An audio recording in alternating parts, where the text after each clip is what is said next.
à voix haute. Alphonse de Day, lettre de mon moulin. Les étoiles. Récit d'un berger provençal.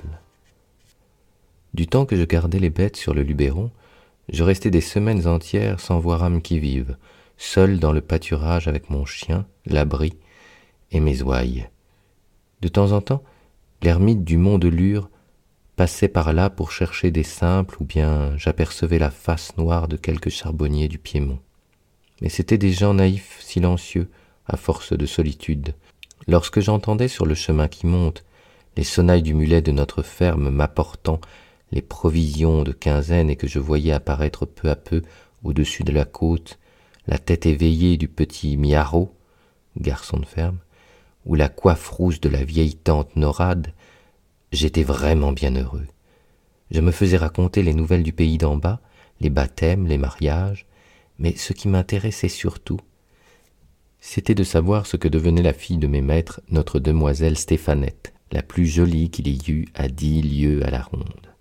Sans avoir l'air d'y prendre trop d'intérêt, je m'informais si elle allait beaucoup aux fêtes, aux veillées, s'il lui venait toujours de nouveaux galants, et à ceux qui me demanderont ce que ces choses-là pouvaient me faire, à moi, pauvre berger de la montagne, je répondrai que j'avais 20 ans et que cette Stéphanette était ce que j'avais vu de plus beau dans ma vie.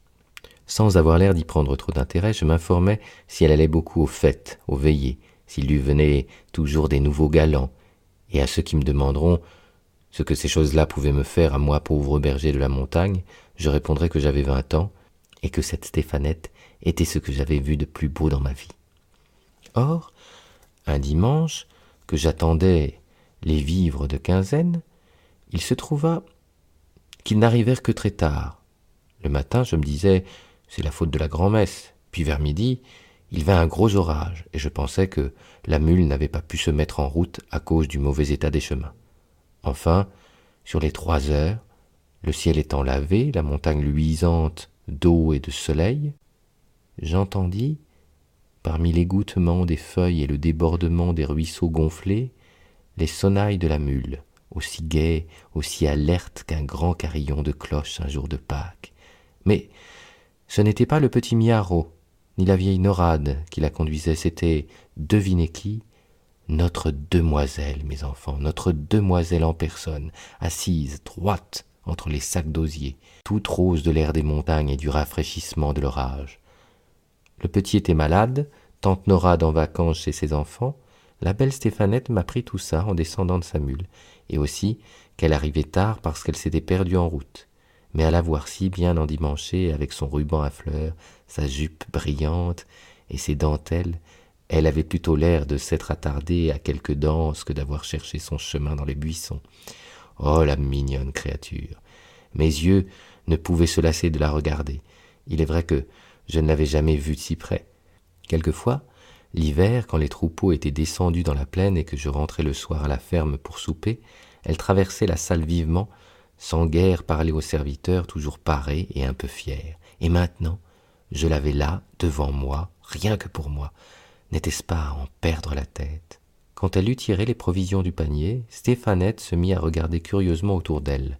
Relevant un peu sa belle jupe du dimanche qui aurait pu s'abîmer, elle entra dans le parc, voulut voir le coin où je couchais, la crèche de paille avec la peau de mouton, ma grande cape accrochée au mur, ma crosse, mon fusil à pierre, tout cela l'amusait. « Alors, c'est ici que tu vis, mon pauvre berger? Comme tu dois t'ennuyer d'être toujours seul. Qu'est-ce que tu fais? À quoi penses-tu » J'avais envie de répondre « À vous, maîtresse » et je n'aurais pas menti, mais mon trouble était si grand que je ne pouvais pas seulement trouver une parole. Je crois bien qu'elle s'en apercevait et que la méchante prenait plaisir à redoubler mon embarras avec ses malices. « Et ta bonne amie, berger, est-ce qu'elle monte te voir quelquefois? Ça doit être bien sur la chèvre d'or ou cette fée Estérelle qui ne court qu'à la pointe des montagnes. » Et elle-même, en me parlant, avait bien l'air de la fée Estérelle avec le joli rire de sa tête renversée et sa hâte de s'en aller qui faisait de sa visite une apparition. « Adieu, berger. Salut, maîtresse. » Et la voilà partie, emportant ses corbeilles vides. Lorsqu'elle disparut dans le sentier en pente, il me semblait que les cailloux roulants sous les sabots de sa mule me tombaient un à un sur le cœur. Je les entendis longtemps, longtemps, et jusqu'à la fin du jour je restai comme ensommeillé, n'osant bouger, de peur de faire en aller mon rêve. Vers le soir, comme le fond des vallées commençait à devenir bleu et que les bêtes se serraient en bêlant l'une contre l'autre pour rentrer au parc, j'entendis qu'on m'appelait dans la descente et je vis paraître notre demoiselle, non plus rieuse, ainsi que tout à l'heure, mais tremblante de froid, de peur, de mouillure. Il paraît qu'au bas de la côte, elle avait trouvé la sorgue grossie par la pluie d'orage, et qu'en voulant passer à toute force, elle avait risqué de se noyer. La terrible, c'est qu'à cette heure de nuit, il ne fallait plus songer à retourner à la ferme, car le chemin par la traverse, notre demoiselle n'aurait jamais su s'y retrouver toute seule. Et moi, je ne pouvais pas quitter le troupeau. Cette idée de passer la nuit sur la montagne la tourmentait beaucoup, surtout à cause de l'inquiétude des siens. Moi, je la rassurais de mon mieux. En juillet, les nuits sont courtes, maîtresse, ce n'est qu'un mauvais moment. Et j'allumai vite un grand feu pour sécher ses pieds et sa robe toute trempée de l'eau de la Sorgue. Ensuite, j'apportai devant elle du lait, des fromageons, mais la pauvre petite ne songeait ni à se chauffer ni à manger, et de voir les grosses larmes qui montaient dans ses yeux, j'avais envie de pleurer moi aussi. Cependant, la nuit était venue tout à fait. Il ne restait plus sur la crête des montagnes qu'une poussière de soleil, une vapeur de lumière du côté du couchant. Je voulus que notre demoiselle entrât se reposer dans le parc. Ayant étendu sur la paille fraîche une belle peau toute neuve, je lui souhaitai la bonne nuit et j'allai m'asseoir dehors devant la porte. Dieu m'est témoin que malgré le feu d'amour qui me brûlait le sang, aucune mauvaise pensée ne me vint, rien qu'une grande fierté de songer que dans un coin du parc, tout près du troupeau curieux qui la regardait dormir, la fille de mes maîtres, comme une brebis plus précieuse et plus blanche que toutes les autres, reposait, confiée à ma garde. Jamais le ciel ne m'avait paru si profond, les étoiles si brillantes. Tout à coup, la claire-voie du parc s'ouvrit et la belle Stéphanette parut. Elle ne pouvait pas dormir. Les bêtes faisaient crier la paille en remuant ou bêlaient dans leurs rêves. Elle aimait mieux venir près du feu. Voyant cela, je lui jetai ma peau de bique sur les épaules. J'activai la flamme et nous restâmes assis l'un près de l'autre sans parler. Si vous avez jamais passé la nuit à la belle étoile, vous savez qu'à l'heure où nous dormons, un monde mystérieux s'éveille dans la solitude et le silence.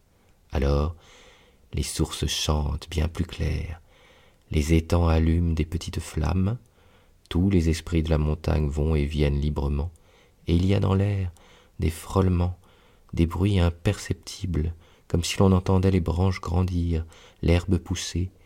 Le jour, c'est la vie des êtres, mais la nuit, c'est la vie des choses. Quand on n'en a pas l'habitude, ça fait peur. Aussi, notre demoiselle était toute frissonnante et se serrait contre moi au moindre bruit. Une fois, un cri long, mélancolique partit de l'étang qui luisait plus bas, monta vers nous en ondulant. Au même instant, une belle étoile filante glissa par-dessus nos têtes dans la même direction, comme si cette plainte que nous venions d'entendre portait une lumière avec elle. « Qu'est-ce que c'est ?» me demanda Stéphanette à voix basse. « Une âme qui entre en paradis, maîtresse. » Et je fis le signe de la croix. Elle se signa aussi, et resta un moment la tête en l'air très recueillie. Puis elle me dit, « C'est donc vrai, berger, que vous êtes sorciers, vous autres ?»« Nullement, notre demoiselle.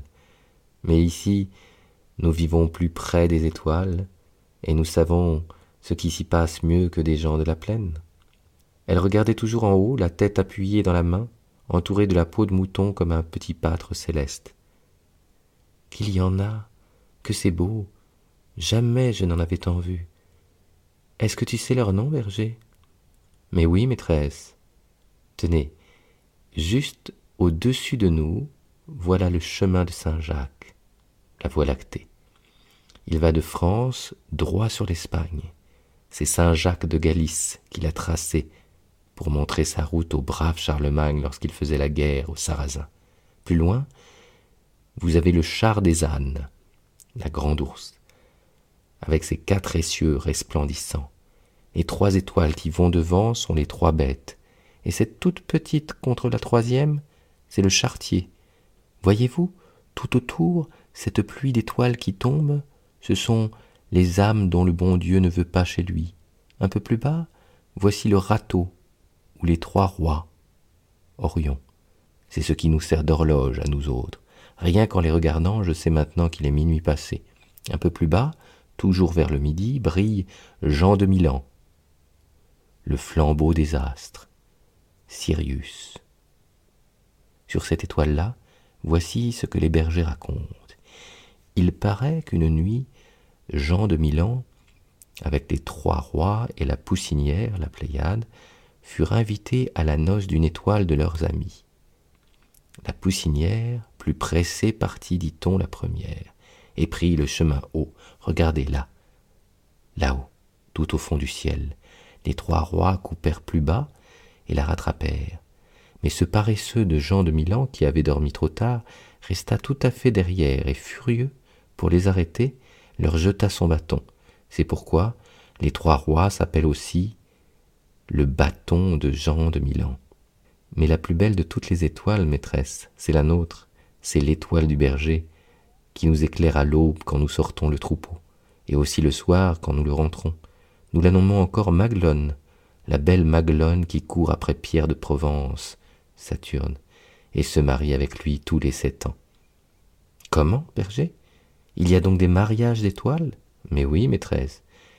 Et comme j'essayais de lui expliquer ce que c'était que ces mariages, je sentis quelque chose de frais et de fin peser légèrement sur mon épaule. C'était sa tête alourdie de sommeil qui s'appuyait contre moi avec un joli froissement de ruban, de dentelle et de cheveux ondés. Elle resta ainsi sans bouger jusqu'au moment où les astres du ciel pâlirent, effacés par le jour qui montait. Moi, je la regardais dormir, un peu troublé au fond de mon être, mais saintement protégé par cette claire nuit qui ne m'a jamais donné que de belles pensées. Autour de nous, les étoiles continuaient leur marche silencieuse, dociles comme un grand troupeau, et par moments, je me figurais qu'une de ces étoiles, la plus fine, la plus brillante, ayant perdu sa route, était venue se poser sur mon épaule pour dormir.